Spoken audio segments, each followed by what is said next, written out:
Any funeral in the village was always held over lunchtime so that the employees could stand on the main street, and I can still remember the men in the boiler suits standing soft cap in hand while the hearse went past. I think that's a big enough bell for Coolbuck. Isn't it? It's about to say, it's all you would need. Like, It's all we need. That wee sound would travel all over the mountain, mind you. This man doesn't know the difference between a grape and a pitch. I know the difference now, right? That's a grape, right? And if I took them two out, that'd be a pitchfork. I could never get this stone out of my head. And 20 years later, I went back up again to look for the stone. And when I went back to look for the stone in the swamp, the stone was gone. Really? The stone was gone. The waters of this loch have served the local population very well over the centuries because a small stream flows out of it, and on its banks enterprising people built their mills and used its power to provide for themselves. A village grew up on those banks, and the waters also indirectly provided the name of that village. It translates into English as the fort at the mouth of the ford. Welcome to Lisbellaw in County Fermanagh.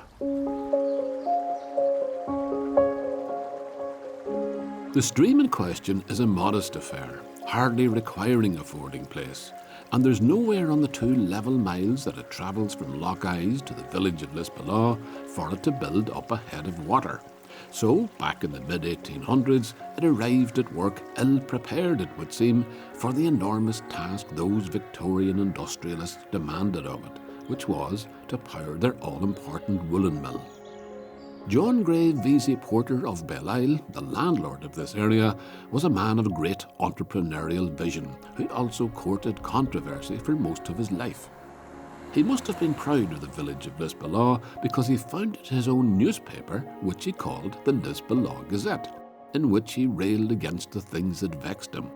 But he also put Lisbellaw on the map in other ways. And in the year 1858, one of the most enduringly useful things he did for the people of this village was to invite 2 Scottish men, John Henderson and John Eadie, to come to Lisbellaw to impart their skills in carding, spinning and weaving wool to a local workforce, and to run a factory here which would turn out high-quality products that would provide employment for the majority of the population. The Henderson and Eadie Woolen Factory did precisely that for the next 107 years. And the Lisbellaw travel rug was just one of the products that brought fame to the tiny village built on the hard rocks of Fermanagh. I'll tell you more about Ronnie Crawford presently. First of all, he's going to explain how those Victorian problem solvers took the small stream that snakes around the base of the village and harnessed its latent but surprisingly effective power. The water originated up at top of the mountain, fed down into Loch Eyes, which is about 2 miles away, Right. and follows the road from Loch Eyes down to Lisbellaw and comes underneath the main street in a few places. But to get the water high enough to feed the turbine, the mill had to get it up. So this here was created, actually constructed it out in the field here and rolled it in on rails. And when we were boys at school, you were classified as a big boy when you could walk the top of that without falling off it or falling into it. Right. But it was a feat to be able to walk that. So there's more broken legs and God knows what else happened up there. I can Nobody- never remember anybody falling off it. Right. But that was, you had to be dared to do that. Oh, Is you that had the to be, idea? you were a big boy when you could walk across it. Your mommy wouldn't have been too happy if he letting you do that. Mommy I would didn't imagine. know about things like that, you know, but But the water anyway, Ronnie, it was essential to the whole operation. everything, that's why the mill was built in the location it is, Beside the stream in the first place. and low enough to get the head of water to feed it. Right. Whenever they were finished with the water, of course, back it It goes went into on the stream. and it fed Greenawas sawmill at Hollybank, and it fed, there was another little mill at Cappy. So there was 2 mills I think got the use of the water coming here, Henderson Eadie And then 2 more. and after. 2 more. Isn't it amazing how important a wee stream like that actually was Yeah. for the whole of industry? The back whole in of that industry. time? Extraordinary. Ronnie Crawford knows a thing or two about water because he started out in life as a plumber. Together with a friend of his who was a carpenter, he set up a business supplying timber to the building trade, and eventually he was able to take over the derelict site vacated by the Henderson and Eadie factory, which finally had to close its doors in 1965. The little stream that kick-started the industry here would hardly meet Ronnie's energy requirements for a single day. So vast is the operation that he and his family have established here.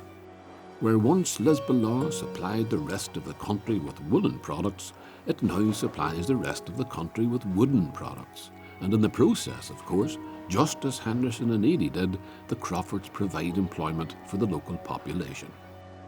But in the midst of all the cutting-edge technology and state-of-the-art robotic automation, Ronnie has preserved much of the character and atmosphere of the old woolen mill, which was such a dominant feature of the village's past and of his own childhood. We're standing now under a glass roof that once poured daylight onto the busy weavers below. So, I would say a Lisbellaw rug must be an antique now at this stage. Collector's item. Collector's item, surely. You can see why. From I was a very early age around the town, I remember the men coming up at lunchtime when the horn blew. The men carried rolls of this on their shoulder up and brought them to various mill houses around the town. Right. The ladies sat out on the footpath in the summer, making the tassels on the end of them. Well, this wasn't part of the, This wasn't part of the process. This was done by hand by local ladies Get away. in the village, yeah. Right. That must have been some sight. They were sitting out on the pavement in the summertime Oh, doing yeah. all of this. Yeah. And did they do a whole woolen operation within the factory itself? Everything was done within the factory here. Everything from the teasing, weaving, everything. And where we're standing here, this rug was probably woven this building in here. But this was the only employment of any quantity in the area. If you got a job in Henderson 80s, you were flying. And that was you for life? That was you for life. Because I remember hearing a story about an old lady. Yes. She was in her 80s or 90s at this stage. Lizzie Whiteley, she lived next door Is that right? to us. And she always said she'd never been on a bus, she'd never been on a train, and she'd never been in tempo. And I was a Tempo a few miles away. cheeky young teenager who just got the licence, and I said to my mother, if I could get her in the car, she'd soon be in tempo. Get away. You never did. I never got her in the car. So her whole life Her whole life in here. was spent working in the mill here. And there were plenty like her as well, I would imagine. plenty like so her. about for 100 years then, that would have been the mainstay of the entire population, most of the entire Yes. population. So when was it that calamity happened? Was it Yes. that happened suddenly, or did everybody know it was coming? Everybody, the writing was on the wall. Everybody knew it was coming. Nylon came in to play, and other fabrics, cheaper fabrics and imports, and the good old Lisbellaw blanket that lasted forever. And it's still here. This one here has to be at least 50 years Yes. old, probably a lot. And it's as good as new. Good as new. Yeah. That was the problem, they said. The stuff was too good and it lasted too long. Isn't that strange? It's ironic, you made such a good garment. You Yeah. put yourself out of business practically. Yeah. The quality of that workmanship was no doubt a source of great pride for the Henderson and Eadie families, just as the fact that they have now replaced the woolen mill in terms of providing employment at Lisbellaw is a source of pride for the Crawford family.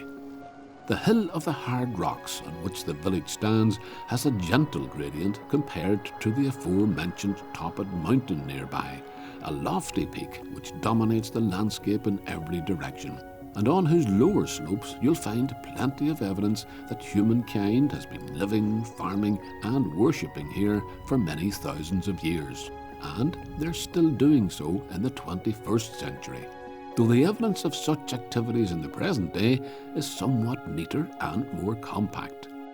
Coolbuck Mountain Church is part of the Lisbellaw Church of Ireland parish, and every Sunday the rector sets off up the mountain for the 3 o'clock service in what has to be the smallest church in the country. Ann Orr lives nearby and carries out the duties of a sexton with great dedication. We've had here over the years up to 100. And certainly 100 people in here, 100. seriously? They didn't all fit in. So one of the nights was a lovely fall of snow, and we had the people right out onto the road and back in, and the rector and whoever assists with the communion has to go around the pews, out onto the road and back in again. Your family goes back a long way with regard to this church, and you personally. Did you tell me you were given the keys of this when you were only 11 years old? But in 1969, Joe Mackenzie, the then caretaker, he died suddenly, and we were locking up that evening. I'd gone to his wife that morning to get the key and light the fire, and when we were locking up, I handed Chancellor St Ledger the key, and he took my hand and handed it back. You're in charge now, he said. So I brought it home and we hung it up, and then our family looked after it, and then Mum retired and went to Lisbellaw in 1985, and then when she became less fit, she would have come up here to cut the grass and dig around the weeds, and she did all that hard work over the years. So I'm here now. Local stonemason John Johnston built the tiny church at the behest of the landed Ford family in the latter half of the 1800s for the princely sum of £8. It was originally intended to be a schoolhouse, but was never used as such.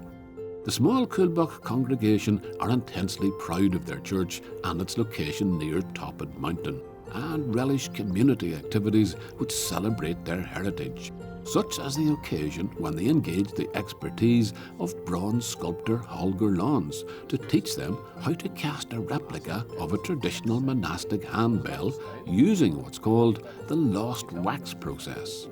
Anne Orr learnt it very thoroughly. So I had to dig a pit, light a fire, get the bellows going and pump it up until it was really hot. And then we had a thing called a crucible, and it's like a container, and into it you put your tin and copper pieces, and it melts down until it's that nice pink molten liquid that you pour, which is very, very hot. But in the meantime, we all had to learn to make a bell out of green wax. So we had to shape our bell and design it and put whatever we wanted on it. And then we had to get a mixture of cow manure, cattle hair and soil, and we had to mix that up in big buckets. And our little bell then had to be covered. This bell was covered in about ½ an inch on each side, totally encased in this mixture of soil and manure and hair. And it was important that it had to be completely covered. And then you left 2 little holes, and 1 little hole you poured in the hot liquid, and as it poured in, the wax flowed out the other little hole in the other end. So that's why the wax the was to keep it open before you poured it this kept in. the shape. I see. So what you get is exactly what you had in wax. And you can see there a wee mistake. So it obviously wasn't properly sealed there. You can see that a little. We'll not talk about that at all. The rest This of us here represents Topped Mountain. On Topped Mountain, if you go to the museum in Dublin, there's a nice little pot found on Topped Mountain, and also a dagger and a gold band. So we decided to put that on and polish it. That makes a great sound. Yeah. So I think that's a big enough bell for Coolbuck. Isn't it? It's about to say, it's all you would need. That's all we need. That wee sound would travel all over the mountain, mind you. Yeah. And it's within earshot of that bell, along a laneway below Topped Mountain, that I encounter another group of people stoking up a bit of their heritage, resurrecting a lime kiln when we come back.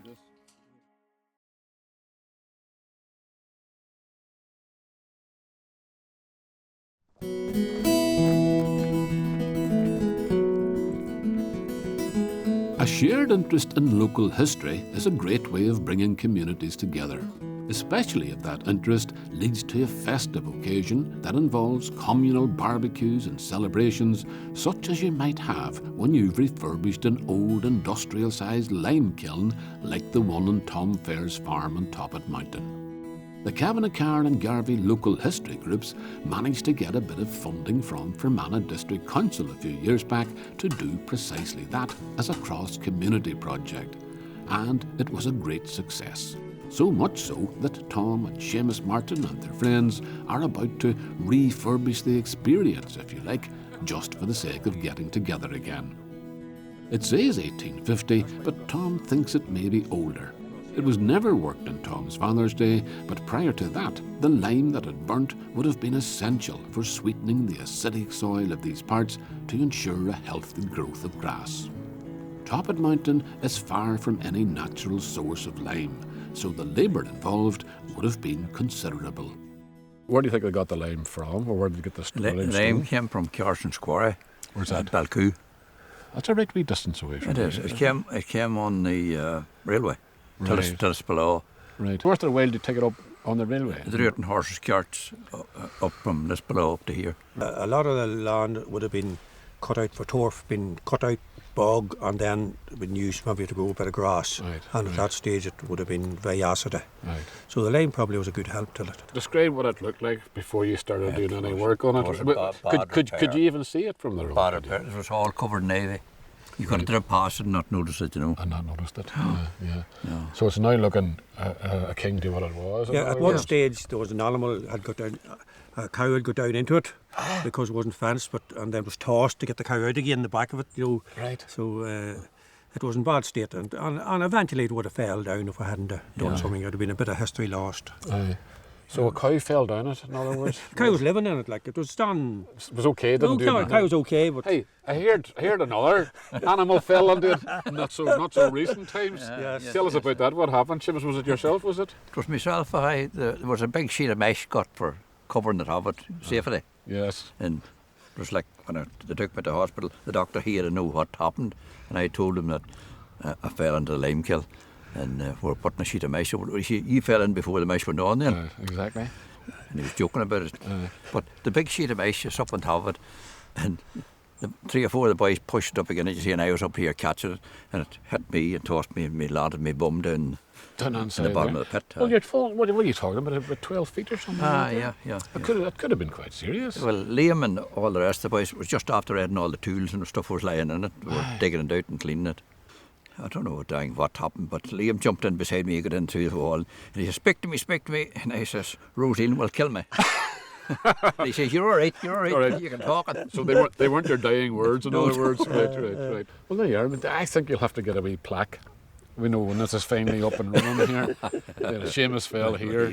2008. Eight. Right. So you had it up and going last year. Is that what the ashes are from? Then? yeah, Yes. we let it after we'd done it up at that time, and then we had another go at it about 2 years ago, and we let it again. And it takes a long time, doesn't it, to get the whole thing going? It also takes a lot of stuff. It takes a lot of stuff too. It's fairly big. It takes a lot of stuff. The way we started off, we started with about 3 foot of winds cut on the mountain. Right. And of course, when the weight went on, they compounded down in. Okay. And they were good burning, They got the thing going. Yeah. Right. And then we mixed Now, coal. you wouldn't stand here and when it's lit. Is that right? There was a good heat of it. Why here? Tom, why was it built here? I Is don't there any know. particular reason? Don't know. There's a lot of other small lime kills The in smaller ones around the around mountain too. the district. Oh, smaller than this here. Oh, yeah. And the use of the lime, like I mean, apart from putting it on the soil, obviously, you could make whitewash. Whitewash putty, was That's right. all the different. Whitewash. Nearly Whitewash, every house in the yeah. country would have probably been whitewashed at that stage, and it was burnt lime was used for the whitewash. Kevin Nairn doesn't do whitewash. He does pink and flowers and statuary and coaches and carts and any other colourful object under the sun that would draw attention.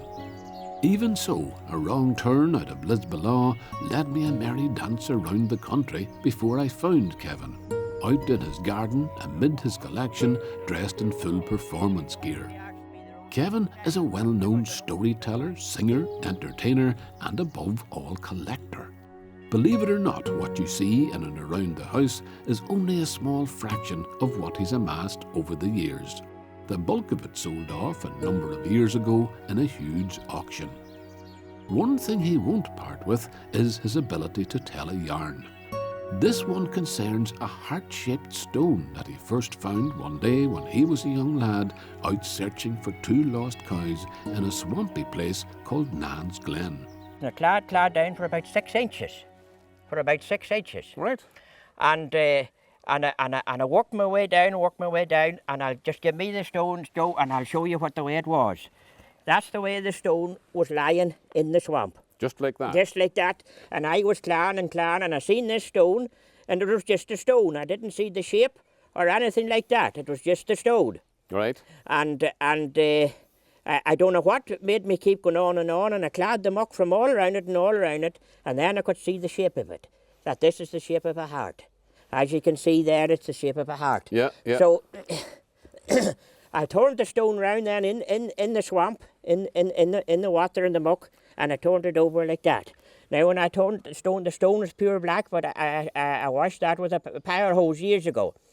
And there didn't I see the initials JT on the stone. So they were already on the stone when you found it, in other words? They were, as you can see yourself, there's the Them were on the stone, as you see yourself there. Aye. No man could have touched that for the last 150, 200 years. And what made you think that there was anything underneath the ground at all? I can't to this day. That's why I'm telling you that you couldn't convince me to this day that the people that left that stone there wanted me to find it. Wanted you to find it? No. And they lost 2 cattle on you. They make sure you would go looking for it. They lost 2 cattle on me to make sure I went looking for it. And to tell you the truth, when I found the stone, I forgot all about the cattle. Did you ever find them? I found them about a week later, Joe. I mean, does JT mean anything to you? Does those initials mean... JT, the JT wasn't coming to me at all when I found it, but I ran down to the house to my mother and father, and because it was the days of, there was a lot of superstitions them days. There was ghosts in the valleys. There was ghosts at the bottom of the hills. The banshee was up at the top of the hill. Did you believe most of those stories? I did. I was trembling in my shoes. And no matter where you went, there was some old boy about the country that was dead was following you. Yes. And you were looking around you all the time. So I run down to my mother in the days of when people were very superstitious of everything. I went down to my mother and father, tell them about this great find that I got, and I says, would it be all right if I brought that stone home down to the house? Right. And my father and mother both wouldn't allow me to bring the stone home. They said, look, there could have been somebody buried there. It could go back to the famine. Some poor creature could have died there. Right. It was slowly but surely coming to me, and others people would have told me as well that it could have been left there by 2 lovers. Right. Walking the car road together. And they put their initials on And they have found the natural shaped heart stone, and they've put their initials on it. It would be many decades before Kevin would be allowed to bring the stone home. So he had to find it again and again. Now that he has found it, he's convinced that J and T, whoever they were, can rest in peace.